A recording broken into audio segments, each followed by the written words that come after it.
हम सभी को जय मसीह की एक बार फिर से। प्रभु हम सबको आशीषित करने पाए। जो हम प्रकाशित वाक्य तीसरे अध्याय से हम सरदिश की कलीसिया से हम कुछ बातों को हम सीख रहे हैं। पिछले हफ्ते हमने तीसरे अध्याय के पहले वचन से हमने कुछ बातों को सीखा था।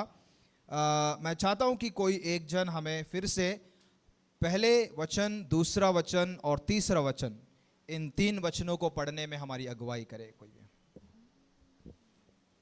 सर्दी की कलीसिया के दूत को यह लिख, जिसके पास परमेश्वर की सात आत्माएं और सात तारे हैं, वह यह कहता है कि मैं तेरे कामों को जानता हूँ। तू जीवित तो कहलाता है, पर है मरा हुआ। जागृत हो और उन वस्तुओं को जो बाकी रह गई हैं और जो मिटने को है, उन्हें दृढ़ कर, क्योंकि मैंने तेरे किसी काम को अपने परमेश्वर के निकट पूरा नहीं पाया। इसलिए स्मरण कर कि तूने कैसी शिक्षा प्राप्त की और सुनी थी, और उसमें बना रह और मन फिरा। यदि तू जागृत न रहेगा तो मैं चोर के समान आ जाऊंगा, और तू कदापि नाम जान सकेगा कि मैं किस घड़ी तुझ पर आप करूंगा। यह अमेन। मैं इसे उर्दू में भी पढ़ देता हूं हम सबके लिए। और सरदिस की कलीसिया के फरिश्ते को ये लिख कि जिसके पास खुदा की सात रूहें और सात सितारे हैं, जागता रहता और उन चीज़ों को जो बाकी हैं और जो मिटने को थी मजबूत कर, क्योंकि मैंने तेरे किसी काम को अपने खुदा के नज़दीक पूरा नहीं पाया। बस याद कर कि तूने किस तरह तालीम पाई और सुनी थी, और उस पर कायम रहे और तौबा कर। और अगर तू जागता ना रहेगा तो मैं चोर की तरह आ जाऊंगा और तुझे हरगिज मालूम ना होगा कि किस वक्त तुझ पर आ पड़ूंगा। पिछले हफ्ते हमने कई सारी बातों को हमने पहले वचन से देखा था। जो सरदिस नामक जो शहर है, उस शहर के विषय में हमने देखा कि उसकी विशेषताएं क्या हैं, वहाँ पर क्या क्या, और सरदिस किस लिए प्रसिद्ध है, उन सारी बातों को हमने देखा था। और हमने उसमें जो पहला उसका जो वचन, उसका दूसरा भाग क्या कहता है कि जिसके पास परमेश्वर की सात आत्माएं और सात तारे, वह यह कहता है कि मैं तेरे कामों को जानता हूं कि तू जीवित तो कहलाता है पर मरा हुआ है ना। हमने इसके उदाहरणों से भी हमने देखा था, खासतौर से एक व्यक्ति जो कोमा में पड़ा हुआ, और हमने उस कोमा के बारे में कई बातों को हमने देखा है। एक ऐसा व्यक्ति जो जीवित तो है बल्कि मगर क्या है, मरा हुआ कहलाता है। तो यहां पर कुछ और बातों को हम देखकर हम आगे बढ़ेंगे। जैसे मैंने पिछले हफ्ते आपको याद दिलाया था कि सरदिश जो कलीसिया है, अगर इसके समय काल को अगर देखा जाए, 1520 से लेकर 1750, ये वो समय था जो हम सरदिस की कलीसिया के बारे में हम कह सकते हैं। और ये एक ऐसा समय था जहां पर कलीसिया अंधेरे में होकर गुजर रही है और मरी हुई कलीसिया के नाम से जानी जाती है। मगर इसके मध्य में देखिएगा, यीशु मसीह वहां पर क्या कहता है कि जिसके पास परमेश्वर की सात आत्माएं और सात तारे हैं। अब ये देखिएगा कि आत्मिक तौर पे ये जो कलीसिया है वो मर चुकी है, उसके अंदर किसी भी प्रकार का जीवन नहीं है। हमने पिछले हफ्ते उदाहरण भी हमने देखा था कि जब परमेश्वर ने आदम को बनाया, आदम को बनाने के बाद उसमें एक श्वास की कमी थी, एक जीवन की कमी थी, और परमेश्वर ने अपनी श्वास को फूंक कर, है ना, उनके नथन में अपनी श्वास को फूंक कर हम देखते हैं कि अपनी आत्मा को प्रदान किया, है ना। एक आत्मिक उत्साह, एक आत्मिक जीवन को परमेश्वर ने उनके जीवन में उसके जीवन में परमेश्वर ने प्रदान किया था। और हमने देखा था कि ये जो सात आत्माएं हैं क्या दर्शाती और क्या है इसका अर्थ। जब हमने यशाया 11 अध्याय उसके 7 और 8 इन दो वचनों को जब हमने पढ़ा था, वहां पर परमेश्वर के स्वभाव के बारे में दर्शाता है कि परमेश्वर के पास बुद्धि की आत्मा, ज्ञान की आत्मा, इन तमाम आत्माओं के विषय में हमने वहां पर पढ़ा था। अब ये जो 7 आत्मा और 7 तारों के विषय में हमने जो पढ़ा था, अगर 7 है ना, हम इस प्रकाशित वाक्य की पुस्तक में जब हम आगे और पढ़ेंगे है ना, हम इस 7 जो नंबर है, हम इस संख्या को बार बार हम देखेंगे है ना। तो जैसे 7 कलीसियाएं हो गई, 7 सील हो गई, 7 चिन्ह हो गए, ऐसे 7 ट्रम्पट्स हो गए, और भी हम ऐसी 7 के विषय में 7 जो गिनती है, संख्या है, उसके बारे में हम पढ़ेंगे। मगर ये जो 7 का जो अर्थ है वो क्या दर्शाता है? एक पूर्णता को दर्शाता है, और एक परमेश्वर का ये स्वभाव है, जो हमारा परमेश्वर पवित्र है, परमेश्वर पूर्ण है, और वो पूर्णता हमारे परमेश्वर में मिलती है ना। अब यहां पर परमेश्वर खुद पूर्ण है, परमेश्वर सिद्ध है, और परमेश्वर यह भी चाहता था कि जो उसकी कलीसिया है, वो कलीसिया भी क्या है? आत्मा में बलवंत हो जाए, आत्मा में जीवित हो जाए, आत्मा में जागृत हो जाए, जो मरी हुई अवस्था से वो फिर से जीवित हो जाए। मतलब परमेश्वर की पूर्णता उसके जीवन में आ जाए, है ना। हम कह सकते हैं कि अगर परमेश्वर का आत्मा हमारे जीवन में है तो हम उस प्रकार के कार्य भी हम दिखाएंगे, है ना। तो जिसमें परमेश्वर का आत्मा है, सच में वो क्या है? एक तारा है ना। जैसे यहां पर यीशु मसीह के बारे में यीशु मसीह खुद कहता है कि जिसके पास 7 आत्माएं और 7 तारे, तो मतलब जिसके पास ये आत्मा है, हम कह सकते हैं कि वो एक तारा है ना। तो जैसे मैंने कहा कि ये जो 7 गिनती है, संख्या है, ये क्या? एक पूर्णता को दर्शाता है ना, सिद्धता को दर्शाता है, और परमेश्वर चाहता है कि वो सिद्धता हमारे जीवन में भी आने पाए, परमेश्वर का स्वभाव हमारे जीवन में, परमेश्वर का आत्मा हमारे जीवन में कार्य करने पाए, वो परमेश्वर का उत्साह हमारे जीवन में आने पाए, है ना। और अब हम आगे बढ़ेंगे, जो उसका दूसरा वचन है, एक बार फिर से कोई एक पढ़ लीजिएगा, दूसरा वचन फिर से पढ़ लीजिएगा।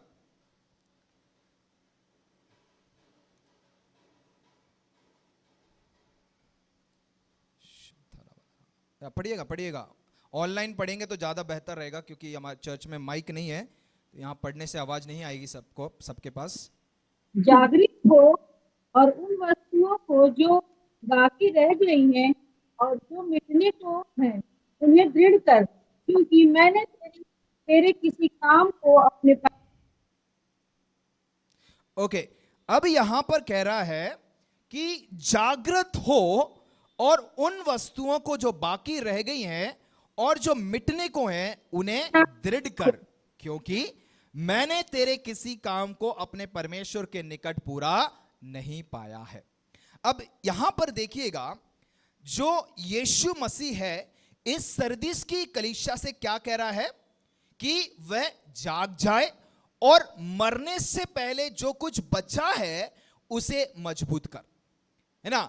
हम कह सकते हैं कि एक अधमरा जो व्यक्ति है ना, मतलब जिसमें आधा जीवन अभी भी बाकी है, और जो पूरी तरह से मर चुका है, दोनों के बीच में कुछ अंतर है ना।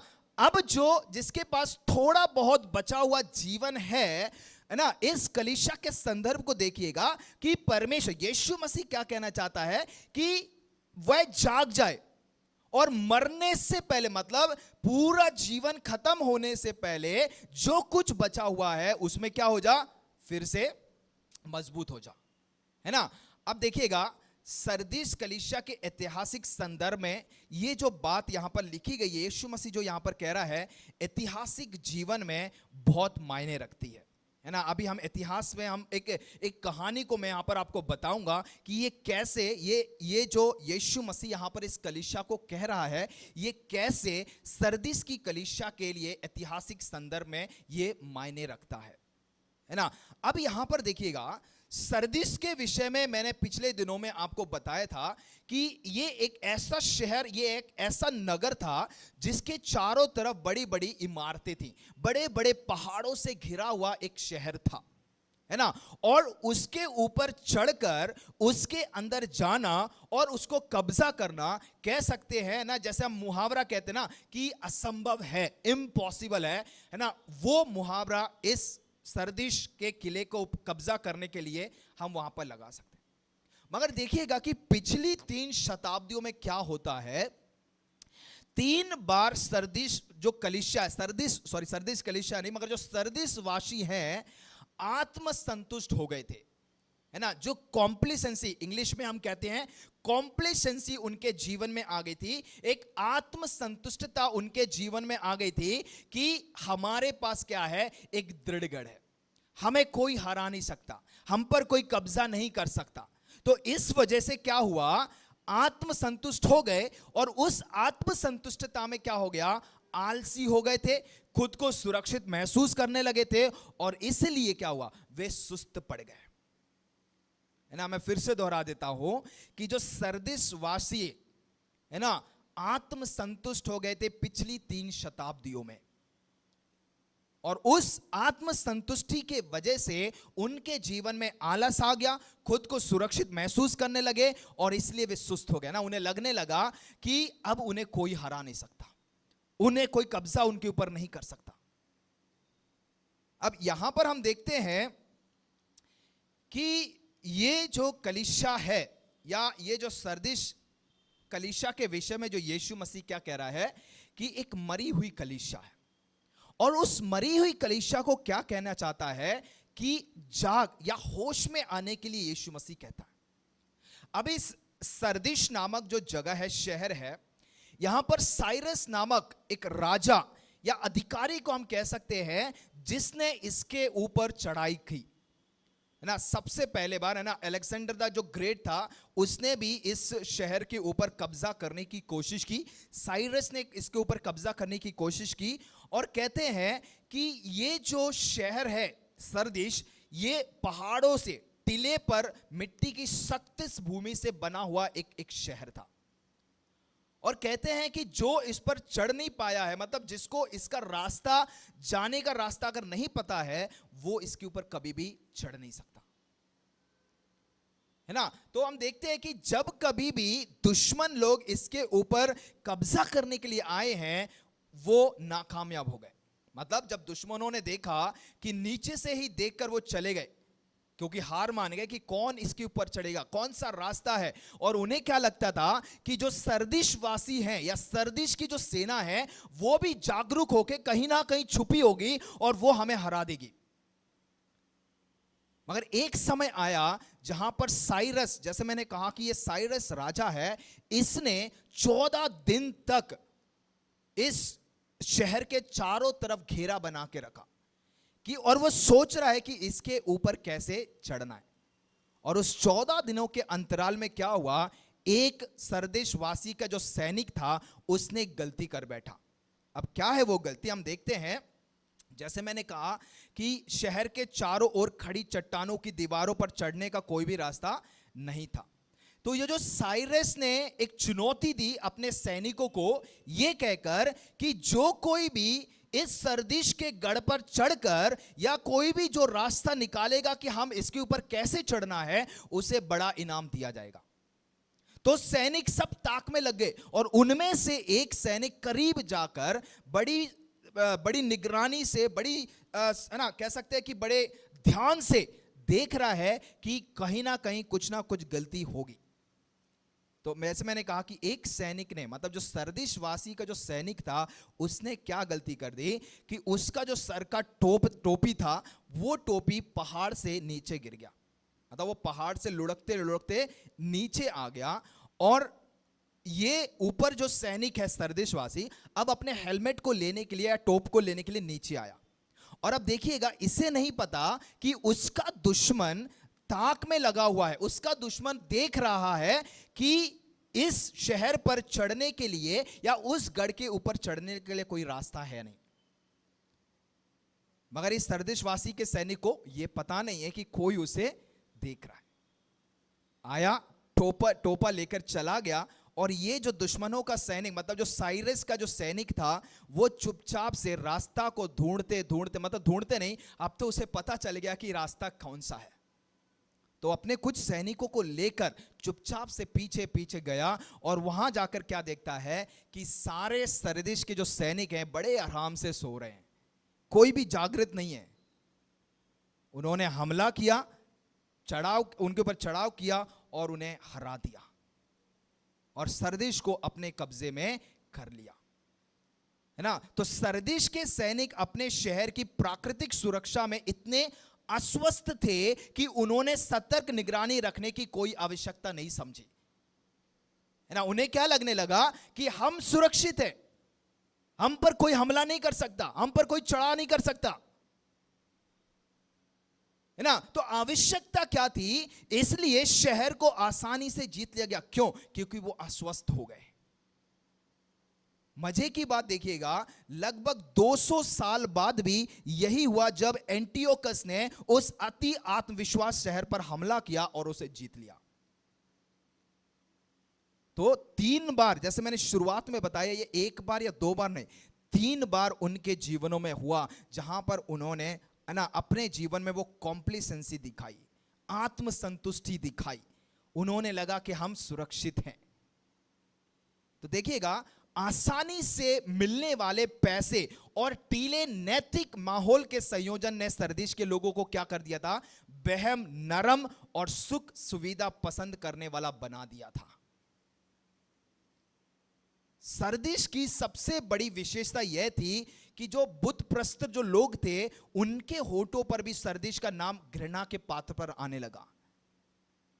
इसके बाद भी देखिएगा, लोग बेहद लापरवाह और बेहद सुख सुविधा पसंद करने वाले सरदेश शहर का पतन बन गया। तो एक समय जहां पर ये आत्मविश्वास से भरे हुए थे, जहां इन्हें लगता था कि इन्हें कोई हरा नहीं सकता था, ऐसी एक अवस्था में दुश्मन ने जब उन्हें देखा कि ऊपर चढ़ने का रास्ता कौन सा है, उस रास्ते पे चढ़कर जब ऊपर जाकर देखा, सारे के सारे सरदेश के सैनिक बड़े आराम से सो रहे हैं, कोई निगरानी नहीं कर रहा है। तो सरदेश के विश्वासियों ने इस बारे में सोचा होगा कि जब उन्होंने यीशु के शब्दों को सुना होगा कि जाग जाओ और जागते रहो, मतलब जब उन्हें जागना था, जब उन्हें सोते हुए नहीं रहना था, ऐसी एक अवस्था को उन्होंने याद किया होगा जब यीशु मसीह यहां पर कह रहा है कि जागते रहो, है ना। यहां पर शायद यीशु ने उन्हें याद दिलाया होगा कि उनकी अवस्था क्या थी। जैसे मैंने शुरुआत में भी कहा कि पिछली 3 शताब्दियों में उनके जीवन में ऐसा हो चुका है, आत्मसंतुष्ट से भरे एक ऐसी अवस्था, कॉम्प्लिसेंसी की एक अवस्था में उन्हें हार का सामना करना पड़ा। क्यों? क्योंकि वे आलसी हो गए, खुद को सुरक्षित महसूस करने लगे और सुस्त हो गए। और वही सुस्तपन क्या है, हम आत्मिक जीवन में भी देखते हैं। यहां पर लिखा गया है कि जब वे लापरवाह हो गए तो उनका शहर हार गया, और अब वे आत्मिक रूप में भी क्या हो गए, लापरवाह हो गए थे। और क्या हो गए, सोए हुए शहर के लिए वही सलाह, सोते हुए मसीह के लिए भी यही सलाह यहां पर परमेश्वर यीशु मसीह देता है। क्या है कि सावधान हो जाओ, जागते रहो, जागृत हो जाओ, है ना। आज हम कुछ मसीहों के जीवन में भी देखा जाए, है ना, हम भी कई बार इतने आत्मविश्वास हो जाते हैं, हमें लगता है कि हम भी बड़े सुरक्षित हैं, हम गिर नहीं पाएंगे, हम विश्वास में बड़े दृढ़ हैं, हम बहुत जागृत हैं। मगर कई बार क्या होता है ना, जिस गढ़ पर हम ज्यादा ही भरोसा रखने लगते हैं, आत्मसंतुष्ट हो जाते हैं और हमें लगता है कि शैतान हमें हरा नहीं सकता है, मगर हमारी कमजोरियों को देखने के लिए वो ताक में रहता है ना। वही पहले पतरस की पत्री में कहता है कि जो जो जो शैतान है वो सिंह के समान, है ना, ताक में रहता है कि वो किसे फाड़ खाए, है ना। आगे यहां पर क्या कहता है यीशु मसीह, जागृत हो और उन वस्तुओं को जो बाकी रह गई हैं और जो मिटने को है उन्हें दृढ़ कर, क्योंकि मैंने तेरे किसी काम को अपने परमेश्वर के निकट पूरा नहीं पाया। मगर उसके आगे वचनों को हम जब देखते हैं, वहां पर यीशु मसीह साफ साफ कहता है कि प्रभु यीशु मसीह का आगमन नजदीक है, और उसके लिए यीशु मसीह क्या कहना चाहता है कि जागृत रहो। एक जागने की जो गंभीरता है, उसके लिए यीशु मसीह कहता है कि जागृत हो जाओ। पढ़िएगा एक वचन, रोमियो की पत्री 13 का 11 पढ़िएगा। रोमियो की पत्री 13 का 11।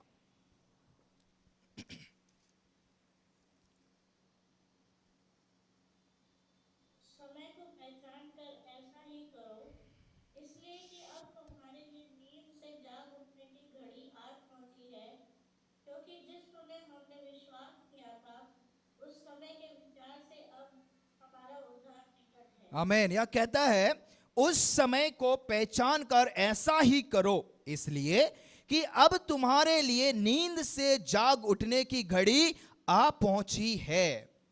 कहां से? नींद से जाग उठने की घड़ी क्या है? अब आ चुकी है। मतलब क्या है? अब और हम नहीं सो सकते, और हम अपने जीवन में आलसपन को नहीं दिखा सकते, और हमारे जीवन में हम उस सुस्तपन को नहीं ला सकते। अब वो घड़ी आ चुकी है कि हम जागृत हो जाएं, है ना। कई बार हमारे जीवन में वो एहसास नहीं हम देख पाते हैं कि हम जागृत हैं। हमें क्या लगता है कि हम जागृत हैं, हम जगे हुए हैं। आज विश्वासियों की हालत यही है, लग रहा है कि मैं जीवित हूं, या आजकल के विश्वासियों को क्या लग रहा है कि मैं जगा हुआ हूं, मेरी आंखें खुली हुई हैं। इस प्रकार की एक हालत उनके जीवन में महसूस करते हैं, है ना। कुछ लोगों को आप देखोगे, है ना, जब वो सो रहे होते हैं ना, उनकी आंखें खुली रहती है ना। मैंने आई थिंक समानता को देखा है कई बार कि जब वो सो रही होती है ना, उसकी आंखें खुली रहती। जब पहली बार मैंने उसे देखा था तो मुझे लगा सोई नहीं है, वो जगी हुई है और देख रही है। मगर बाद में उसके पेरेंट्स से पता चला कि नहीं, वो ऐसे ही सोती है ना। वही विश्वासियों की हालत है। क्या है? सो रहे हैं मगर आंखें खुली, उन्हें लग रहा कि वो जाग रहे हैं। तो यहां पर पौलुस कहना चाहता है, इसलिए कि अब तुम्हारे लिए नींद से जाग उठने की घड़ी आ पहुंची है, क्योंकि जिस समय हमने विश्वास किया था उस समय की तुलना से अब हमारा उद्धार क्या है? निकट है। यीशु मसीह का आगमन नजदीक है। अगर हम सोते पाए गए ना, आगे इसी प्रकाशित वाक्य में ना आगे क्या कहता है ना, हम उसमें बाद में पढ़ेंगे, मगर फिर भी मैं उसे इस समय पढ़ना चाहता हूं। क्या कहता है? इसलिए स्मरण कर कि तूने किस रीति से शिक्षा प्राप्त की और सुनी थी, और उसमें बना रहे और मन फिरा, और यदि तू जागृत ना रहेगा तो मैं चोर के समान आ जाऊंगा और तू कदापि ना जान सकेगा कि मैं किस घड़ी आ पहुंचा, है ना।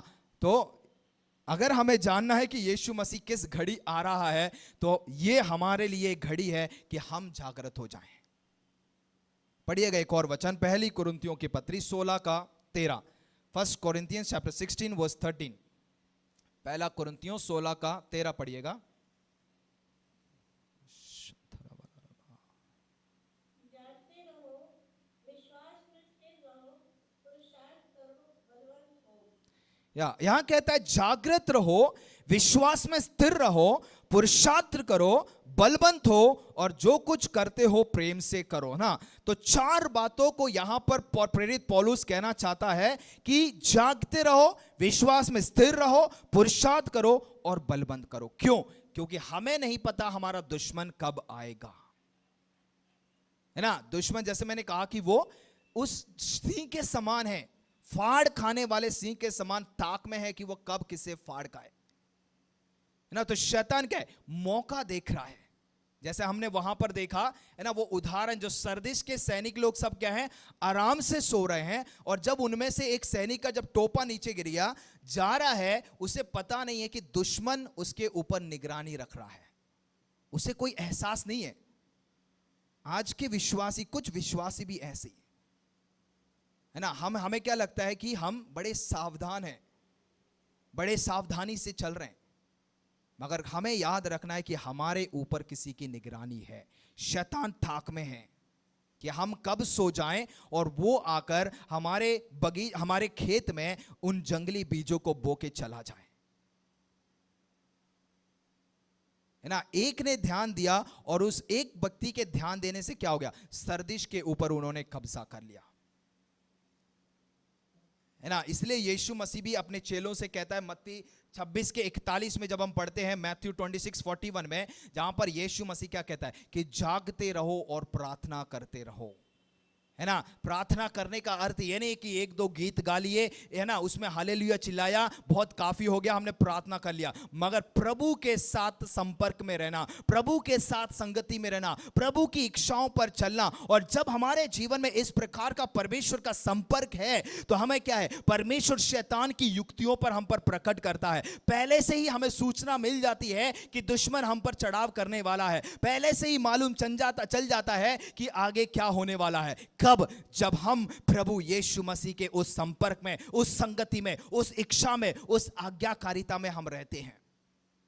और इसलिए यीशु मसीह यहां पर कहना चाहता है कि जागृत हो जा, जागृत रहे। क्यों? क्योंकि प्रभु यीशु मसीह का आगमन बड़ा नजदीक है ना। जिसे मैं हर बार, हमेशा मैं हर चीज, एक बात जो हमेशा कहता हूं, आई थिंक पिछले हफ्ते भी मैंने इसे कहा था, मैं आज इस शाम के समय फिर से उसे दोहराना चाहता हूं, है ना, कि आज ये समय जब यीशु मसीह द्वार पर खड़ा हुआ खटखटा रहा है ना, उस खटखटाहट को सुनकर हम द्वार खोलें। नहीं तो एक समय आएगा जब हम खटखटाएंगे, फिर हमारे लिए द्वार नहीं खोला जाएगा, है ना। अंदर से क्या आवाज आएगी कि मैं तुम्हें नहीं जानता। तो जागृत होने की घड़ी, जैसे हमने रोमियो की पत्री में पढ़ा है कि ये घड़ी है कि हम सब जागृत हो जाएं, है ना। और आगे यीशु मसीह क्या कह रहा है उसी दूसरे वचन में, जागृत हो और उन वस्तुओं को जो बाकी रह गई हैं और जो मिटने को हैं उन्हें दृढ़ कर। क्यों? क्योंकि मैंने तेरे किसी काम को अपने परमेश्वर के निकट पूरा नहीं पाया है ना। क्या कह रहा है कि किसी भी काम को परमेश्वर ने अपने नजदीक क्या है, क्या कह रहा है कि उसके निकट पूरा नहीं पाया। तो इसीलिए यीशु मसीह कह रहा है कि जो बची हुई बातें हैं, है ना, जैसे कह सकते हैं वचन के द्वारा जो सच्चाई हमने अपने जीवन में प्रकट हमने पाई है, जो सच्चाई, जो ट्रूथ, जो यीशु मसीह है, उसका वचन है जो हमारे जीवन में बोया गया है, वो जो बचा हुआ है, उस बचे हुए को पकड़ने के लिए यीशु मसीह कह रहा है, उसमें दृढ़ होने के लिए यीशु मसीह कह रहा है। मतलब पूरी तरह से मरने से पहले जो थोड़ी बहुत जान है, उस जान को क्या है, मजबूत हो जा। जैसे पिछले हफ्ते जो कोमा के विषय में हमने कई सारी बातों को मैंने बताया, है ना। और एक व्यक्ति जो कोमा में है, इमरजेंसी है कि तत्कालीन हम उस व्यक्ति का क्या करें, इलाज करें ना। तो आज हम जो विश्वासी उस कोमा की अवस्था में पड़े हुए हैं, हमें लग रहा है कि हम जगे हुए हैं, हमें लगा है कि हमारी आंखें तो खुली है, मगर वास्तविक तौर पे यीशु क्या कह रहा है कि तुम मरा हुआ है। इसलिए यहां कह रहा है कि जो बातें बची हुई हैं उन्हें दृढ़ कर। जो वचन, जो सच्चाई हमारे जीवन में यीशु ने मसीह ने प्रदान करी है ना, अच्छी इच्छाओं को संभाल के रखना, परमेश्वर की आत्मा जो हमारे जीवन में प्रदान करी है, उस आत्मा में बलवंत होते जाना, जो सही है जो गलत है ना, उस एथिकल जीवन को, नैतिक जीवन को हमारे जीवन में पाना, दृढ़ता से उसे मजबूत करना और आगे बढ़ते जाना, है ना। कई बार क्या होता है ना, जब पाप हमारे जीवन में राज करने लगता है ना, प्रभुता करने लगता है ना। जैसे कुछ अगर मेरे शरीर में अगर है ना ऐसी जगह जो नम पड़ गई है ना, अगर आप मुझे सुई भी चुबा दोगे तो मुझे कुछ एहसास नहीं होगा, है ना। जब हम कई बहुत देर तक जब हम बैठे रहते हैं ना पाल्टी मार के, है ना, कई बार हमारे पैर सुन्न हो जाते हैं। आप उस पैर में आप कितने जोर से मार लो, हथौड़ा मार लो, आपको एहसास था शायद थोड़ी देर के लिए ना होने पाए। उसी प्रकार क्या है, पाप है। जब वो धीरे धीरे हमारे जीवन पर कब्जा करने लगता है, जब धीरे धीरे वो हमारे जीवन पर प्रभुता करने लगता है, धीरे धीरे हमें क्या लगता है, हमें कुछ फील नहीं होता, हमें कुछ भी सेंस नहीं होता, हमें कुछ रियलाइज नहीं होता, हमें लगता है कि अच्छा है। उसके लिए यीशु मसीह यहां पर क्या कह रहा है कि तू जागृत हो जा, क्योंकि वो घड़ी आ गई है जहां पर यीशु मसीह वापस आने वाला है ना। और यहां पर हम देखें एक दो बातों को और बताकर मैं फिर आगे बढ़ना चाहता हूं। अब यहां पर यीशु मसीह जब यहां पर कह रहा है कि जो कुछ मिटने को है उन्हें दृढ़ कर, क्योंकि मैंने तेरे किसी काम को अपने परमेश्वर के निकट पूरा नहीं पाया। अब उनके पास ऐसा क्या था, या वे किस पर निर्माण कर सकते थे, या वे किस चीज पर अपने आप को मजबूत कर सकते थे? मैं फिर से दोहरा देता हूं कि उनके पास ऐसा क्या था जिसके लिए यीशु कह रहा है कि तू मजबूत हो जा या दृढ़ हो जा, या ऐसी कौन सी चीज उनके पास है जिसके लिए यीशु कह रहा है कि उस पर निर्माण कर, अपने आप को मजबूत कर, है ना? यह सब हमें अपने दिल के प्रति सतर्क रहने का एक याद दिलाने वाली बात है, एक रिमाइंडर है कि हमें पाप की धोखेबाजी के प्रति संवेदनशील होना चाहिए। क्यों? क्योंकि हमें यह मृत कर देगा और हमें यह यीशु से दूर ले जाएगा। इसलिए मैंने यहां पर थोड़ी देर पहले कहा है ना कि पाप कई बार हमें ऐसा लगने लगता है ना, कुछ भी अगर अच्छा वचन भी आ रहा है हमें लगता है कि ये मेरे लिए नहीं है ना? कुछ सुई चुभ रही है, हमें लगता नहीं, कुछ भी दर्द नहीं है। हथौड़ा भी कोई आके मार दे, हमें लगता नहीं, कुछ नहीं हो रहा है। क्यों? क्योंकि हम नम हो चुके हैं आत्मिक जीवन में, और उस नम जो हमारे जीवन में हम हो चुके हैं ना, उसे हटाना चाहता है। और वही यहां पर मैंने लिखा है और कह रहा हूं कि हमें पाप की धोखेबाजी के प्रति संवेदनशील होना जरूरी है, उस सेंसिटिविटी को पाना जरूरी है। क्यों? क्योंकि ये जो पाप है आज जो हमें बहुत मजा दे रहा है, जहां हमें कुछ रियलाइज नहीं हो रहा, फील नहीं हो रहा है, सेंस नहीं हो रहा है, ये हमें मृत्यु तक लेके जा सकता है, यीशु से दूर कर देगा। और जो ज्यादातर मृत और पूरी तरह मृत के बीच है ना, जैसे मैंने शुरुआत में भी कहा था कि पूरी तरह से जो एक मरा हुआ व्यक्ति है और जो अधमरा है ना, उसके बीच में हम अंतर पाते हैं। हम दो वचनों को यहां पर पढ़कर फिर हम आगे तीसरे वचन में हम जाएंगे। निकालिएगा यशायाह की पुस्तक उसका 51 चैप्टर 51 वर्सेस 1 और 2। यशायाह की पुस्तक 51 उसका 1 और 2 पढ़िएगा। हे धर्म पर चलने वालों, हे यहोवा को ढूंढने वालों, कान लगाकर मेरी सुनो। जिस चट्टान में से तुम खोदे गए और जिस खदान में से तुम निकाले गए, उस पर ध्यान करो। अपने मूल पुरुष अब्राहम और अपनी माता सारा पर ध्यान करो। जब वह अकेला था तभी से मैंने उसको बुलाया और आशीष दी और बढ़ा दिया। ओके, यहां पर यीशु मसीह इस वचनों के आधार पर अगर जो हम पढ़ रहे हैं यहां पर है ना, यीशु मसीह जो इस सरदिश की कलीसिया को कहना चाहता था वो यही था कि strengthen in the things that are remaining, जो चीज बची हुई है उन चीजों में क्या हो जा, बलवंत हो जा, दृढ़ हो जा। अब यहां पर यशायाह की पुस्तक में हमने क्या पढ़ा है कि हे धार्मिकता पर चलने वालों, हे यहोवा के ढूंढने वालों, कान लगाकर मेरी सुनो।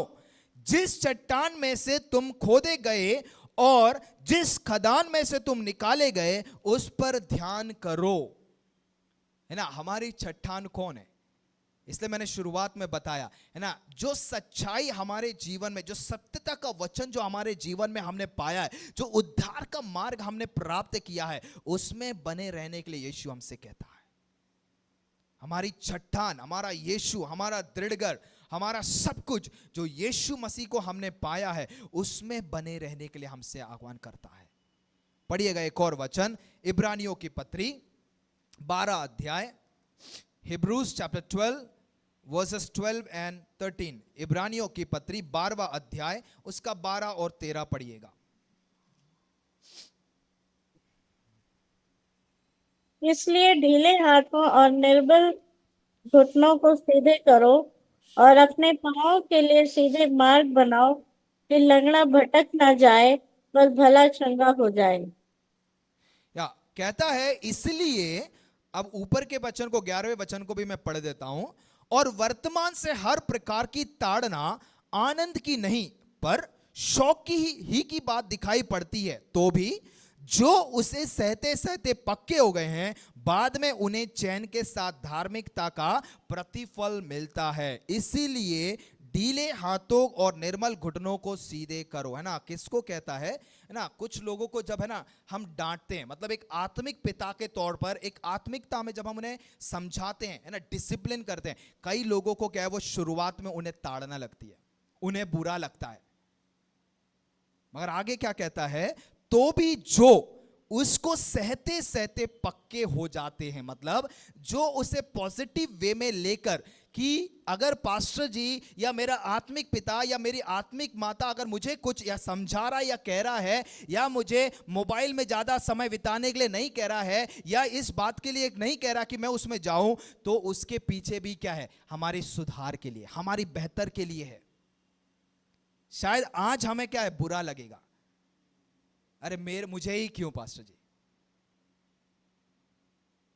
मगर प्रभु का वचन क्या कहता है, जो सहते सहते क्या पक्के हो जाते हैं, बाद में उन्हें चैन के साथ धार्मिकता का प्रतिफल मिलेगा। अगर इन बातों को आज हम पॉजिटिव वे में, है ना, सकारात्मक वे में हम जब लेके चलेंगे कि ये मेरी भलाई के लिए, मेरी अच्छाई के लिए है, तो वो एक दिन क्या करेगा, धार्मिकता का फल हमारे जीवन में पैदा करेगा, है ना। इसीलिए ढीले हाथों और निर्बल घुटनों को क्या करो, सीधा करो, और अपने पांव के लिए सीधे मार्ग बनाओ, और लंगड़ा भटक ना जाए पर भला चंगा हो जाए, है ना। यहां पर जो वास्तविक तौर पर जो, है ना, जो जिनके घुटने निर्बल हैं या हाथ ढीले हो गए हैं, बूढ़े लोगों के बारे में नहीं कह रहा है, या जो लंगड़े हैं उनके बारे में नहीं कह रहा है ना। जिन्हें लग रहा है कि वो क्या है, बिल्कुल स्वस्थ हैं, उन्हें कोई हरा नहीं सकता, मगर शायद आत्मिक तौर पे वो, शायद उनके घुटने कमजोर हो गए, उनके आर्म्स नहीं है, शायद लंगड़े हो गए हैं। उनके लिए प्रभु यहां पर कहना चाहता है कि जो कुछ थोड़ा बहुत जो बचा हुआ है ना, उसमें मजबूत हो जाओ, दृढ़ हो जाओ। क्यों? क्योंकि हमारा यीशु मसीह जल्द आने वाला है ना। That remains is faith is the side of A mustard seed. जो हमारे जीवन में बचा हुआ जो थोड़ा विश्वास है ना, जो राई के दाने के जितना है, हम उस विश्वास को भी मजबूत हम कर ले, है ना। आज वो शायद जो राई के दाने का जितना विश्वास भी होगा, मगर उस थोड़े से विश्वास को अगर हम मजबूत कर लेंगे ना, तो वो एक दिन प्रतिफल लेके आएगा, आत्मिक फलों को लेके आएगा। और उसके लिए यीशु मसीह सरदेश कलीसिया को कहना चाहता है, जो कुछ बचा हुआ है उसे क्या कर, दृढ़ कर। और आगे क्या कहना चाहता है, क्योंकि मैंने तेरे किसी काम को अपने परमेश्वर के निकट पूरा नहीं पाया।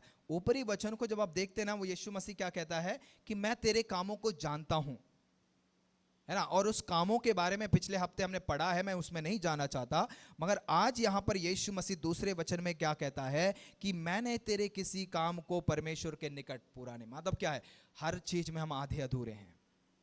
शायद आज हमारा विश्वास आधा अधूरा होगा, है ना, अल्प विश्वासी होंगे शायद, है ना। हमेशा हम तोमा को बोलते हैं कि एक, है ना, आधा विश्वासी वाला एक डिसाइपल, चेला, है ना। शायद आज हमारे जीवन में वही एक अवस्था होगी, आधे विश्वास वाली, अल्प विश्वास वाली, है ना, थोड़ी प्रार्थना करने वाली, थोड़े वचन को पढ़ने वाली, थोड़ी आज्ञाकारिता, थोड़े, है ना, थोड़ी परमेश्वर की इच्छा अपने जीवन में। प्रभु कहता है कि मैंने तेरे कामों को, है ना, क्या कह रहा है कि तेरे किसी काम को अपने परमेश्वर के निकट मैंने पूरा नहीं पाया है।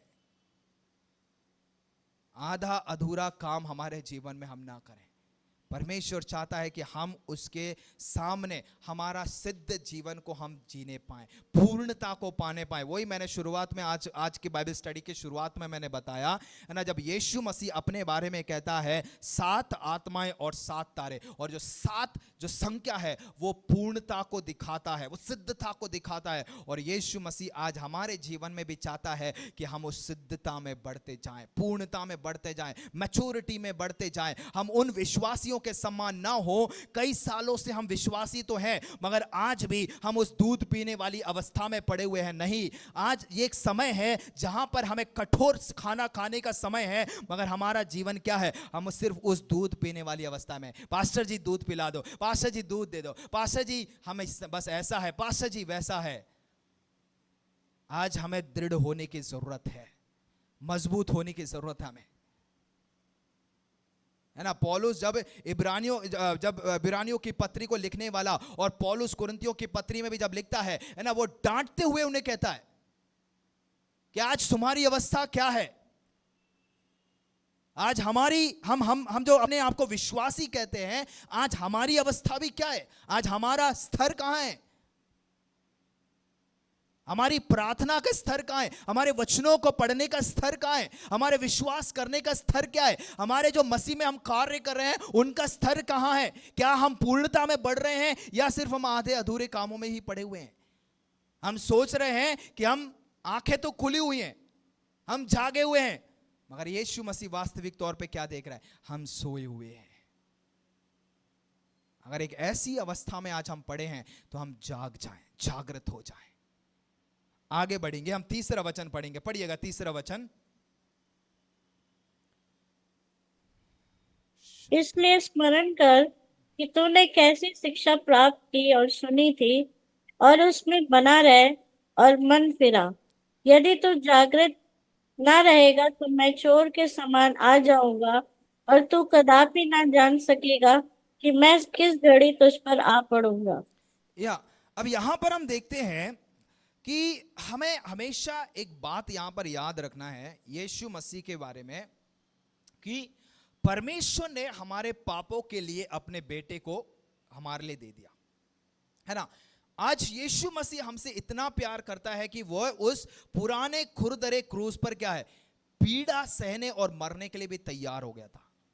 अदरवाइज कौन आज हमारे लिए आज की दुनिया में ऐसा करेगा, है ना। मगर परमेश्वर पिता ने क्या है, हमसे इतना प्यार किया कि उसने क्या किया, अपने इकलौते बेटे को दे दिया। और वो बेटा ने भी क्या है, अपने आप को ऐसा समर्पण कर दिया कि उस खुरदरे क्रूस पर पीड़ा सहने के लिए, एक रजट क्रॉस के ऊपर चढ़ने के लिए अपने आप को मरने के लिए तैयार कर दिया। बदले में वो हमसे क्या चाहता है, बस यही चाहता है कि हम उसके पवित्र वचन को पढ़ें, सुने, उसका पालन करें और अपने पापों से हम पश्चाताप करें, है ना। अगर हमने हमारे जीवन में बचाने के लिए अगर कुछ किया है ना, जैसे अगर उदाहरण के तौर पे अगर मान लीजिए मैंने सागर के लिए, है ना, अगर कुछ बड़ा कर दिया, है ना, मतलब उससे अब लगने लगा है कि उसका मैं वो मेरे लिए क्या, मैं उसके लिए क्या बन गया हूं, एक इनडेप्टेड पर्सन बन गया हूं, है ना, ऋणी रहूंगा हमेशा के लिए। मतलब कि मैंने उसके लिए क्या किया, एक बहुत बड़ा उपकार कर दिया है। तो आज यीशु मसीह ने भी जब उसने हमारे लिए अपनी जान दी है, क्या हम उसके लिए ऋणी है, इनडेप्टेड पर्सन है। हमें होना चाहिए, हमें उसकी सेवा में वह सब कुछ करना चाहिए जो हम कर सकते हैं, जिसमें हमारे कलीसिया में काम करना भी शामिल है। चाहे वो हमारी कलीसिया में छोटा सा काम भी क्यों ना हो, चाहे वो झाड़ू लगाना हो, चाहे बाथरूम साफ करना हो, चाहे वो कुर्सियों को साफ करना हो, चाहे वो प्रचार करना भी क्यों ना हो, जो भी सेवा है उस सेवा को हमें करना है। क्यों? क्योंकि मसीह ने भी हमारे लिए कुछ दिया है। मगर कई बार क्या होता है ना, कि कभी कभी हम दूसरों को ज्यादा सम्मान देने लगते हैं, परमेश्वर से ज्यादा हमारे लिए वो क्या बन जाते हैं, भगवान बन जाते हैं। अरे भाई तू है तो सब कुछ है ना। जैसे पास्टर जी हमेशा उदाहरण देते हैं ना, है ना, कि जब सब अच्छा है ना तो पास्टर के लिए सब भगवान है, मगर कुछ अगर डांट फटकार दिया तो इनके जैसा कोई नहीं, ऐसा नहीं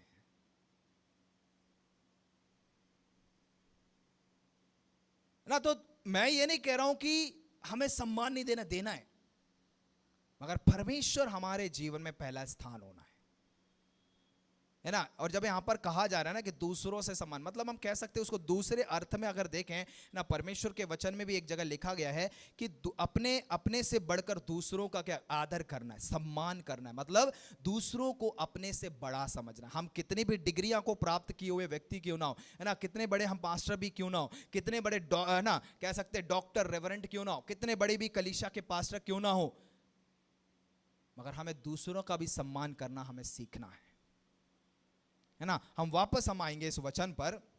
यहां पर देखिएगा यीशु मसीह इस तीसरे वचन में 3 बातों को याद करने के लिए क्या कहता है, एक रिमाइंडर के तौर पे कहता है ना। 3 बातों को क्या है, इसलिए स्मरण कर कि तूने किस रीति से शिक्षा प्राप्त की और सुनी थी और उसमें बना रहे और मन फिरा, और यदि तू जागृत ना रहेगा तो मैं चोर के समान आ जाऊंगा और तू कदापि ना जान सकेगा कि मैं किस घड़ी आ पहुंचूंगा। 3 बातें हैं। सबसे पहली बात है याद रखने के लिए कहता है, याद रखें, सबसे पहली बात है। दूसरा कहता है आज्ञा पालन करें, दूसरी बात है आज्ञा पालन करें। तीसरी बात है पश्चाताप करें, पश्चाताप करें। पहली बात आज्ञा याद रखें, दूसरा आज्ञा का पालन करें, और तीसरा है पश्चाताप करना। अब याद रखने के लिए क्या कहता है कि उन्हें अपनी नींव याद रखनी चाहिए, उन्हें याद रखना चाहिए कि उन्हें प्रभु से क्या मिला है। मतलब जब सरदीस की कलीसिया के विषय में बात कर रहे हैं, उन्हें जानना जरूरी है, उन्हें याद रखना जरूरी है कि आज उनके जीवन में जो कुछ भी है वो किसकी वजह से है, उनकी नींव कौन है, उनका प्रभुता करने वाला कौन है ना। जैसे किसी भी भटके हुए विश्वासियों को करना चाहिए, है ना। भविष्य सूचक दृष्टिकोण से अगर देखा जाए ना, जो प्रोटेस्टेंट चर्चेस को अगर देखा जाए, है ना, जब उनकी स्थापना जब हुई थी, है ना, जब रिफॉर्मेशन जब हुआ था चर्च का, प्रोटेस्टेंट जब आया सामने, जैसे पिछले दिनों में भी मैंने बताया मार्टिन लूथर, ऐसे जब रिफॉर्मर्स जब आए, है ना, खास तौर से हम देखते हैं मार्टिन लूथर के द्वारा, है ना, इस प्रोटेस्टेंट चर्च में कुछ ऐसी बातों को लाया गया, खास तौर से 5 मुख्य बातों को कह सकते हैं कि 5 फोल्ड आधार जो थे ना, 5 स्तरीय आधार हम देख सकते हैं। पहला है कहता है कि अनुग्रह, केवल अनुग्रह, केवल विश्वास, केवल मसीह, केवल शास्त्र मतलब पवित्र शास्त्र, और केवल परमेश्वर की महिमा, है ना। Grace alone, faith alone, Christ alone, Bible alone, और जो ग्लोरी अलोन, जो परमेश्वर की महिमा है, सिर्फ वही। और इन सिद्धांतों पर वो बने हुए थे।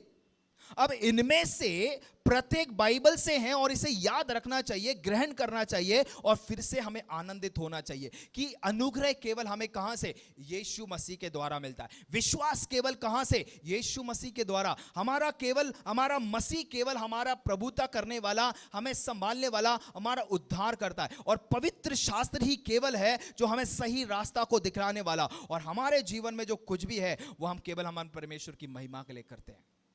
इन बातों को याद करना हमें जरूरी है। आगे क्या कहता है, आज्ञा का पालन करना, मतलब उस पर दृढ़ रहें जिसे आप सत्य के रूप में जानते हैं। आज सत्य के रूप में हमारे जीवन में क्या है ना, प्रभु का वचन है, यीशु मसीह ही हमारे लिए एक सत्य है ना। आज के समय में, है ना, बहुत से ना, जो मैंने ऊपर बताया कि केवल अनुग्रह, विश्वास, मसीह और शास्त्र में आगे बढ़ रहे हैं, लेकिन हमें मनुष्य की नहीं बल्कि प्रभु की बातों का पालन करना है ना। ये जो सिद्धांत बनाए गए, मैं नहीं कह रहा हूं कि ये गलत है, प्रोटेस्टेंट के जो चर्च वाले लोग थे वो इसे आज भी मानते हैं, मगर केवल इन्हीं मनुष्य के द्वारा बनाए गए सिर्फ सिद्धांतों पर नहीं, जो परमेश्वर का जो वचन है उस वचन को हमें आज्ञा के तौर पे मानना जरूरी है ना। जब हम कुलिस्सियों की पत्री को जब हम पढ़ते ना, वहां पर लिखा गया है मनुष्य के सिद्धांत और परमेश्वर के सिद्धांत। आज हमारे जीवन में परमेश्वर के सिद्धांतों को महत्व देना जरूरी है। अगर आज कुछ विश्वासियों को देखा जाए ना, बाइबल छोड़ के जो मनुष्य के द्वारा बनाए गए जो सिद्धांत है ना, पहली शताब्दी में यही हुआ था। जब यूनानी जो सिद्धांत, जब ग्रीक फिलॉसफी जब सामने आने लगी, जब उसका बढ़ावा होने लगा, उन फिलॉसफी की वजह से गलत शिक्षाएं चर्चेस में आने लगी। नॉस्टिसिज्म जैसी शिक्षाएं और झूठी शिक्षाएं कलीसियाओं में आने लगी, और उसकी वजह से कलीसियाओं का टूटना शुरू हो गया, विश्वासियों का दूर जाना शुरू हो गया, मसीह से नाता उनका टूटना शुरू हो गया। और आज कई विश्वासी भी ऐसी है, मनुष्य के द्वारा बनाए गए सिद्धांतों को ज्यादा महत्व देते हैं। मैं फिर से कह रहा हूं कि मैं ये नहीं कह रहा हूं कि गलत है, अगर अच्छा है, परमेश्वर के वचन के आधार पर है तो चलें, माने, मगर उससे बढ़कर जो सिद्धांत परमेश्वर ने हमें दिया है, यह पवित्र शास्त्र है, उस सिद्धांतों पर हम चलने वाले होने पाए, आज्ञा का पालन हम करें। और तीसरी बात क्या है, यहां पर कहता है पश्चाताप करें, मतलब जिस तरह से वे चल रहे हैं उसी तरह वे मुड़े ना। पिछले दिनों में मैंने एक एक जोक इस प्रकार से पढ़ा, अगर मुझे स्वर्ग जाना है तो क्या करना है ना। जोक के तौर पर इस प्रकार से उसका जवाब था कि turn right and go straight, मतलब सीधा मुड़ जा और बिल्कुल सीधे चले जा। मतलब अगर हमारे जीवन में किसी भी प्रकार की गलत राहों पर, गलत चीजों में, गलत पापों में पड़े हुए हैं, तो हम थोड़ा सीधा हो जाएं और बिल्कुल है ना स्ट्रेट हम चलें, तो वो हमें कहां पहुंचाएगा, स्वर्ग में पहुंचाएगा ना। तो जो सत्य है हम उसकी ओर लौटे, हमारा जो मसीह, हमारा जो सत्य है, हम उसकी ओर हमें लौटना जरूरी है। आगे हम पढ़ते हैं, है ना। इन 3 बातों को हमने देखा जो यहां पर यीशु मसीह इस कलीसिया को कहता है ना। इसलिए स्मरण कर कि तूने किस रीति से शिक्षा प्राप्त की और सुनी और उसमें बना रहे और मन फिरा। और अब आके देखिएगा क्या कहना चाहता है यीशु मसीह, और यदि तू जागृत ना रहेगा तो मैं चोर के समान आ जाऊंगा और तू कदापि ना जान सकेगा कि मैं किस घड़ी तुझ पर आ पहुंचा। तो यहां पर क्या एक चेतावनी यीशु मसीह दे रहा है कि यदि हम ना जागे, यदि अगर मैं ना जागा, यदि अगर रितेश यहां पर ना जागा, तो यीशु मसीह का आगमन आपको बिना तैयारी के पकड़ लेगा, है ना। यदि कलीसिया नहीं जागी तो यीशु अप्रत्याशित रूप से क्या करेगा, उनके पास आएंगे और इस कलीसिया के वे सदस्य जिन्हें पहले मृत और सोए हुए दोनों के रूप में वर्णित जो किया गया है, प्रभु की वापसी के लिए वे तैयार नहीं पाए जाएंगे। मतलब जो मर भी गए हैं और सोए हुए भी हैं, तो ऐसे लोग क्या है, वो मतलब क्या है, वो तैयार नहीं रहेंगे जब यीशु मसीह आएगा। जैसे मैंने शुरुआत में जो बताया ना, उस पहाड़ी के बारे में, जिस चट्टान पर वो हमेशा घमंड करते थे, जैसे सरदिश के लोग, है ना। सरदिश एक पहाड़ की चोटी पर बनाया गया था और एक बिंदु थी, उस बिंदु को छोड़कर चढ़ना असंभव था। मतलब एक रास्ता था जिस रास्ते पे चढ़कर आप उस पर चढ़ाई कर सकते हैं, मगर इसके बावजूद भी देखिएगा 2 अवसरों पर नहीं, 3 अवसरों पर क्या हुआ, दुश्मनों के सैनिकों ने इस शहर पर प्रवेश कर कर इसे ढा दिया, इसके ऊपर कब्जा कर लिया। और कहा जाए इस शहर के लिए शर्मनाक बात है, 2 बार इस शहर पर कब्जा कर लिया गया क्योंकि गार्ड सो गए,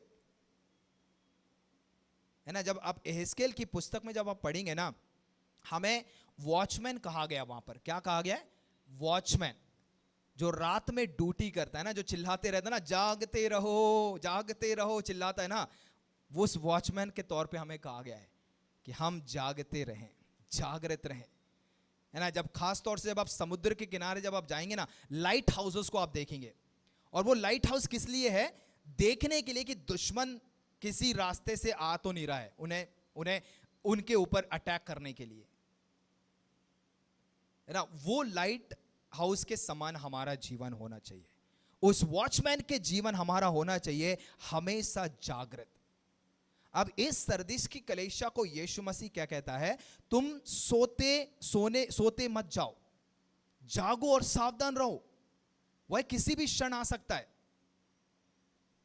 है ना। मैं कह सकता हूं, मेरा मानना है कि सरदिस की कलीसिया जो कर रहा था ना, है ना, वो करना सही, मतलब आइए इसे सही कर, मतलब जो वो सो रहे थे, है ना, वो मतलब एक ऐसी अवस्था में पड़े हुए थे जहां उन्हें लग रहा था कि वो सब ठीक चल रहा है, मगर कुछ बातों को यहां पर यीशु मसीह याद दिलाता है कि यदि वे जागते ना रहे तो यीशु मसीह क्या है, चोर की नाई आ जाएगा, जब वे उसकी उम्मीद भी नहीं कर रहे होंगे और उनके लिए सब खत्म हो सकता है जो लोग सो गए, है ना। तो आज जो विश्वासी सो रहे हैं, मैं फिर से कह रहा हूं, आज जो विश्वासी आत्मिक तौर पे सो रहे हैं, जो कलीसियाएं आत्मिक तौर पे सो रही हैं, है ना, उनकी कलीसिया में सब बड़े प्रोग्राम्स हो रहे हैं, बड़ी बड़ी चीजें हो रही हैं, बड़ी बड़ी आराधनाएं सब चल रही हैं, है ना। उन्हें लग रहा है कि हम बड़े आत्मिक तौर पर जीवित हैं, हम बड़े आत्मिक तौर में बढ़ रहे हैं,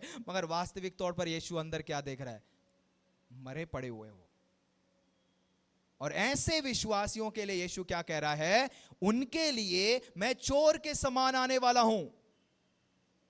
और यह हमारे लिए कोई नई भाषा नहीं होगी, क्या, कि यीशु मसीह अगर चोर के नाई आ जाए, और यह हमारे लिए याद दिलाने वाली बात है जो यीशु मसीह यहां पर कह रहा है। हम पढ़ेंगे पहली थिस्सलुनीकी की पत्री पहली तिस्सलुनियों की पत्री, फर्स्ट थिस्सलुनियंस चैप्टर 5 1 से लेके 4 तक हम पढ़ेंगे, फिर उसके बाद हम देखेंगे और कुछ वचनों को वहां पर हम देखेंगे। पहली तिस्सलुनियों की पत्री 5 अध्याय।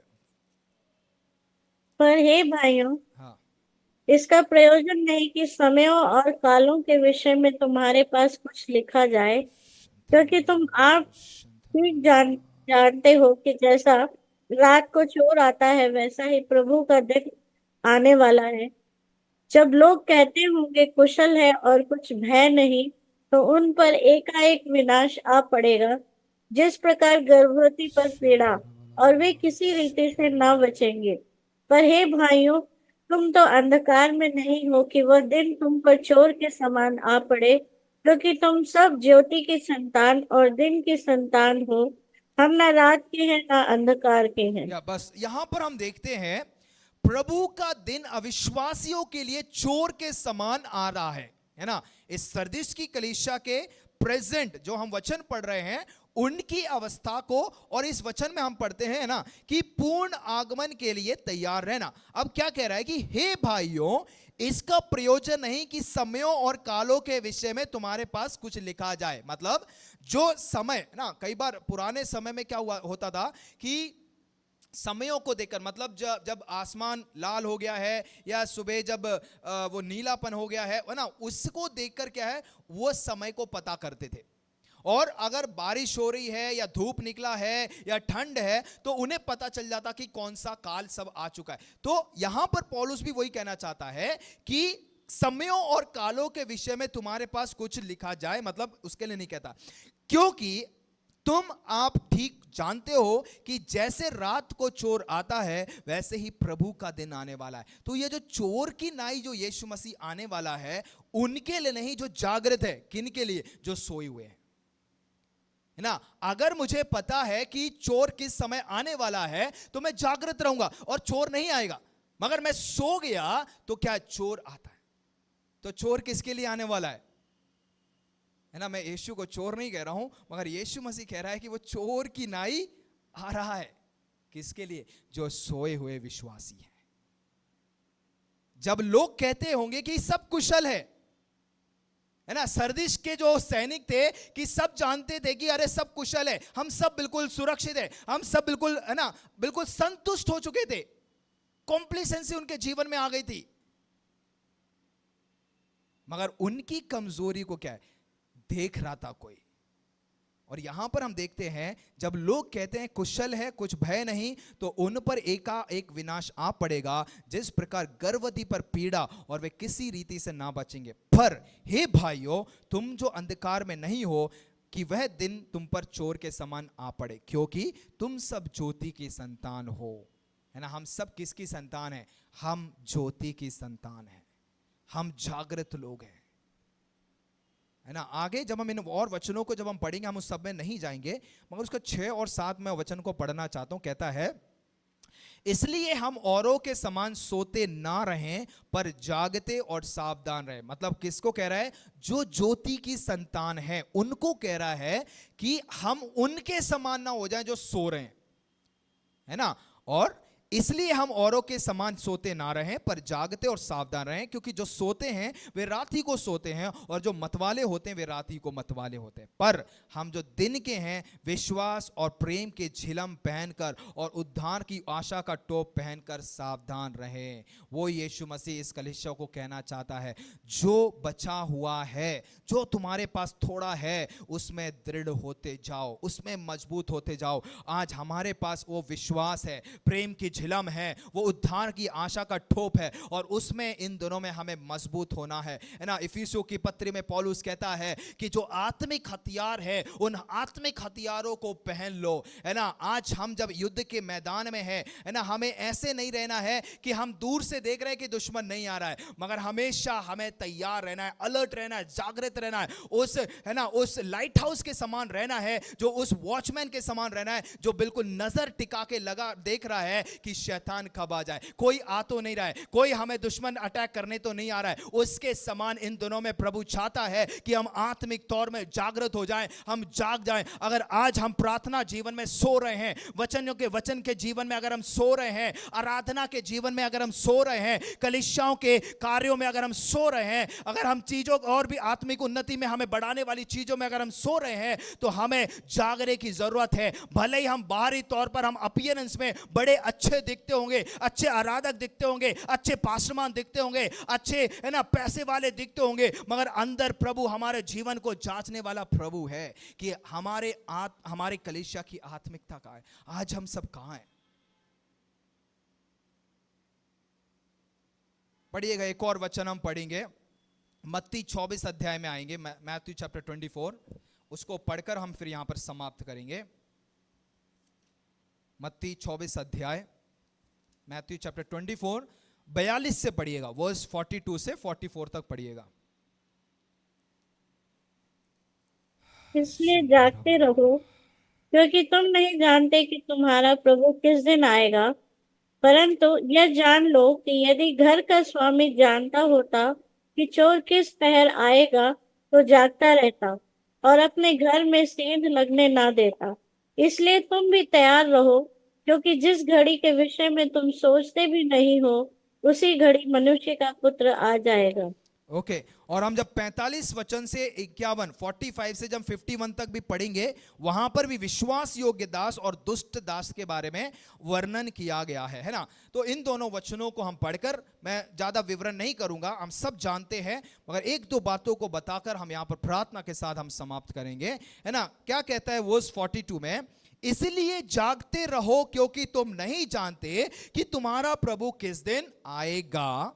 परंतु यह जान लो, यदि घर का स्वामी जानता होगा कि चोर किस पहर आएगा, तो जागता रहता है और अपने घर में चोरी नहीं होने देता। इसलिए तुम भी तैयार रहो, क्योंकि जिस समय के विषय में तुम सोचते भी नहीं हो, उसी समय मनुष्य का पुत्र आ जाएगा। अतः वह विश्वास योग्य और बुद्धिमान दास कौन है? मतलब जो तैयार पाया जाता है, जो जागता रहता है, जो अपने स्वामी की बाट जोता रहता है, जो अपने स्वामी के दिए हुए कार्य को विश्वास योग्यता से करता है। उसके बारे में अगला वचन कहता है वर्स 45, अतः वह विश्वास योग्य और बुद्धिमान दास कौन है, जिसे स्वामी ने अपने नौकर चाकरों पर सरदार ठहराया कि किस समय उन्हें भोजन दे। मतलब कि धन्य है वह व्यक्ति जो इस चीज को करता पाया जाए। मगर एक ऐसा दुष्ट स्वामी भी है जो क्या सोच रहा है, अरे मेरा स्वामी तो दूर देश में गया है ना, बड़े समय के बाद आएगा, है ना। कई बार हमें बचपन में हमें लगता था ना, जब मेरे पापा भी सुन रहे हैं ना, तो जब हम बचपन में जब हम पढ़ाई करते थे ना, तो जब हमारे पापा जब दूर चले जाते थे, तो हमें लगता था कि पापा तो बहुत समय के बाद आएंगे, उन्हें टाइम लगेगा ना, तो हम बस अपने खेल में लगे रहते थे, पढ़ाई नहीं करते थे ना, बहुत मौज करते थे। मगर कई बार क्या है, पापा अचानक आके हमें पकड़ लेते थे, है ना। उसी प्रकार क्या है, विश्वास योग्य दास के बारे में यहां पर कहा गया है। क्या कहता है? वह दास धन्य, विश्वास योग्य दास धन्य है जो स्वामी के दिए हुए काम को क्या है, करते हुए पाया जाए। मगर उस दुष्ट दास के विषय में क्या कहता है? तो उस दास स्वामी ऐसे दिन आएगा जब उसकी प्रतीक्षा नहीं कर रहा होगा, और एक ऐसी घड़ी जिसे वह ना जानता होगा, है ना। तो उसका कठोर दंड देकर उसका भाग कपटियों के साथ ठहराया जाएगा, और वहां रोना और दांत पीसना होगा, है ना। उन 5 बुद्धिमान कुमारी और 5 जो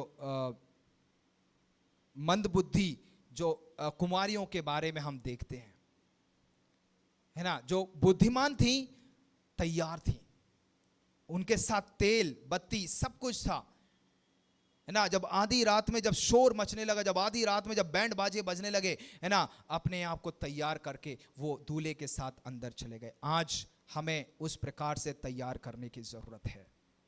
पवित्र आत्मा की सामर्थ में, पवित्र आत्मा के अनुग्रह में, पवित्र आत्मा के चलाई इन दिनों में हमें चलना जरूरी है। पवित्र आत्मा के जो वरदान है, पवित्र आत्मा के जो फल है, उनमें उन्हें हमारे जीवन में हमें प्रकट करना जरूरी है है ना। हम स्पष्ट तौर पे मैं यहां पर कहना चाहता हूं कि जब मसीह वापस आएगा तो सभी सच्चे विश्वासियों का स्वर्ग रोहन किया जाएगा। वह अपने शरीर और अपने दुल्हन के लिए आ रहा है, मतलब जो उसकी देह जो कलीसिया है उनके लिए यीशु मसीह आ रहा है। जो दुल्हन तैयार है उसके लिए उसका दूल्हा आ रहा है। सिर्फ एक हिस्से के लिए नहीं, मतलब क्या है, सिर्फ हाथ के लिए या पैर के लिए या आंख ऐसे हिस्से के लिए नहीं। यीशु मसीह किसके लिए आ रहा है? पूर्णता में जो विश्वास योग्य है ना, पूरी देह की जो कलीसिया है उसके लिए यीशु मसीह आ रहा है। लंगड़े लूलों के लिए नहीं आ रहा है ना, जो सोचते हैं ना ऐसे, जो हमने वचन पढ़ा था अभी, उनके लिए यीशु मसीह नहीं आ रहा है ना। यीशु मसीह यहां पर क्या कहता है? मैंने तेरे कामों को क्या है, अधूरा पाया है, बिल्कुल पूरा नहीं पाया है, सारे के सारे काम अधूरे। ऐसे लोगों के लिए यीशु मसीह नहीं आ रहा। आज हमारे लिए ये महत्वपूर्ण बात है कि हम अपने जीवन को परखें कि आज हम कहां पर हैं, है ना। कई कलीसियाएं हैं जो यीशु मसीह के वापसी, जो दूसरे आगमन के बारे में बात तक नहीं करते हैं, उसके बारे में सोचते तक नहीं है, है ना। सिर्फ उन्हें बस अपने अपने अपने परिवार, अपना बच्चे, अपने बस उनके कैरियर को बनाना, उनके फ्यूचर को बनाना, सिर्फ बस उसी में लगे हुए हैं।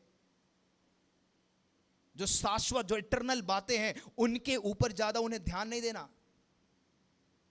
ऐसे लोगों के लिए क्या है, यीशु मसीह चोर की नाई आने वाला है।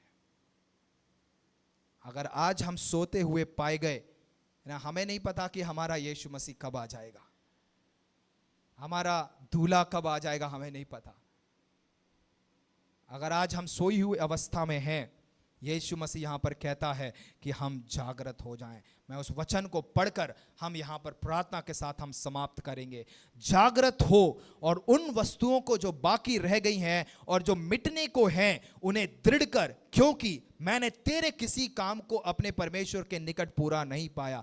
इसलिए स्मरण कर कि तूने किस रीति से शिक्षा प्राप्त की और सुनी थी, और उन्हें में बना रहे और मन फिरा। और यदि जागृत ना रहेगा तो मैं चोर के समान आ जाऊंगा और तू कदापि ना जान सकेगा कि मैं किस घड़ी तुझ पर आ पड़ूंगा।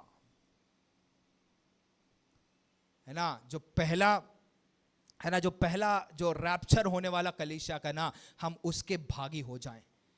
तो उसके बाद जो ट्रिब्युलेशन जो होने वाला है ना, हम उसके भागी ना हो बस।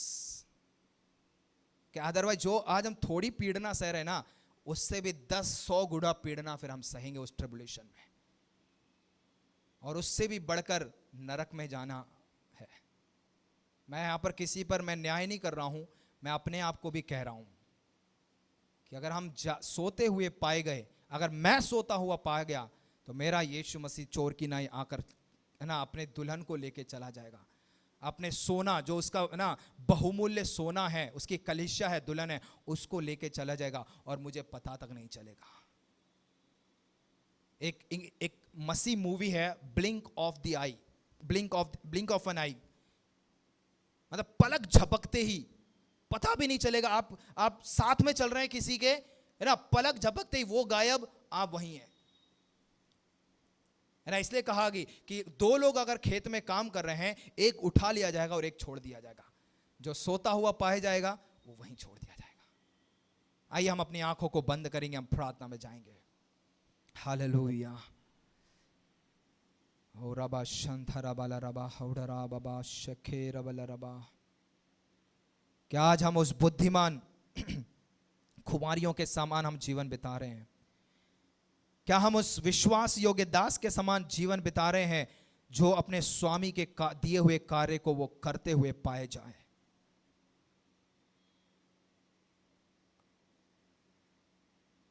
आज हमारे लिए जो हमारे जीवन में जो सच्चाई हमें दी गई है, जो सत्यता का जो वचन हमारे जीवन में बोया गया है, जो उद्धार का मार्ग हमने जो पाया है, अनंत काल का जो मार्ग हमने पाया है, हम उसमें बने रहें, हम जागृत हो जाएं।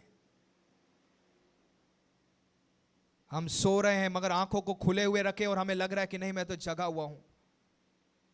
हमें लग रहा होगा उस सरदेश वासियों के समान कि हम तो बड़े सुरक्षित हैं, अरे मुझे तो कोई नहीं गिरा सकता। मगर हमें नहीं पता हमारा जो दुश्मन है शैतान, वो फाड़ खाने वाले सिंह के समान हमारी ताक में लगा हुआ है कि किसे कब खा फाड़ खाए। आज हमारे सामने हमें गिराने के लिए कई सारी वस्तुएं हैं। दुनिया हमारे हाथ में आ चुकी है, पाप हमारे हाथ में आ चुका है।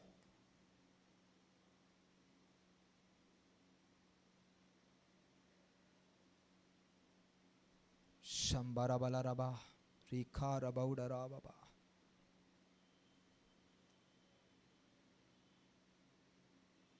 प्रभु यीशु मसीह हमसे चाहता है कि हम जैवन जीवन बिताने वाले होने पाए।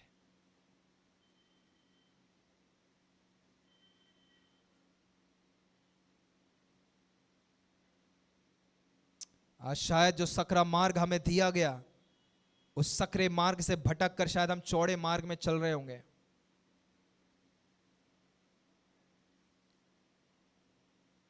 जब यीशु मसीह जब 12 साल का हो गया, जब वो अपने माता पिता के साथ यहूदियों के रीति रिवाज के अनुसार, जब वो अपने माता पिता के साथ जब वो मंदिर यरूशलेम मंदिर में गया, वहां की आराधना बलिदान चढ़ाने के बाद, सब पूर्ण करने के बाद जब वो वापस हो रहे थे, यीशु के माता पिता को लगा कि उनका पुत्र उनका यीशु उनके साथ चल रहा है, उनके साथ साथ है। उन्हें लगा कि यीशु मसीह उनके रिश्तेदारों के बीच में होगा, शायद उनके दोस्तों के साथ होगा शायद। और वचन कहता है कि 3 दिन वो बिना यीशु के चले और उन्हें एहसास भी नहीं था कि यीशु उनके साथ है या नहीं। आज हम मसीहों का ऐसा ही जीवन है। हम बड़े चले जा रहे हैं आनंद के साथ, हम बड़े तनाव के साथ, ताव के जैसे हम बड़े चले जा रहे हैं।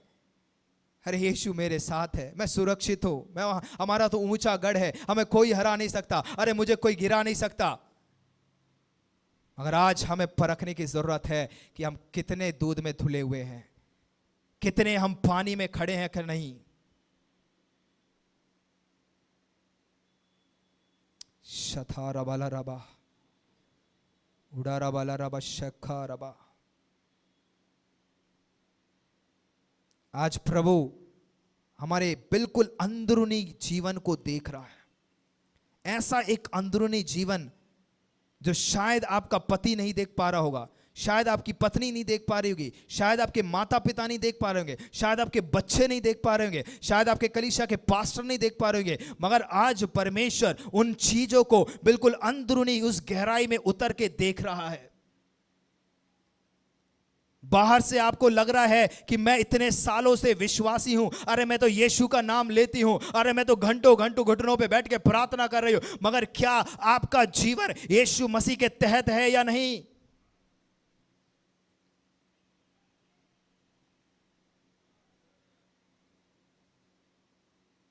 ये गंभीर बात है मेरे प्रिय लोगों, गंभीर बात है। मसीह जीवन कोई खेल का मैदान नहीं है। मैं फिर से कहना चाहता हूं कि प्रभु का जिस युद्ध के मैदान में हम हैं, वो कोई खेल का मैदान नहीं है। हम अपनी मर्जी से वहां कुछ नहीं कर सकते हैं। दूसरों की टांग पकड़ के गिराना, दूसरों पर दोष लगाने के लिए अब सिर्फ हम ना रहें। ये मसीह जीवन कंपटीशन का जीवन नहीं है।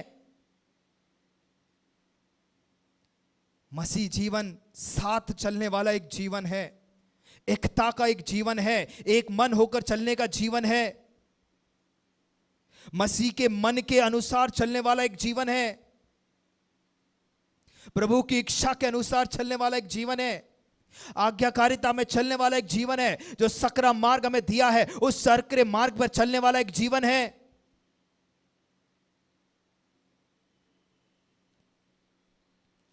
कुरिन्थियों की पत्री में कहता है पौलुस, अगर आप सोच रहे हैं कि आप बड़े विश्वास में मजबूत हैं, तो आप और केयरफुल हो जाएं।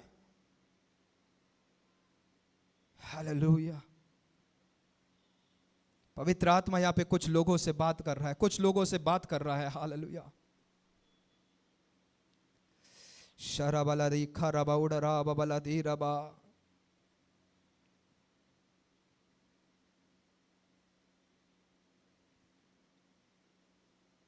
हम कब तक मनुष्य को धोखा देंगे?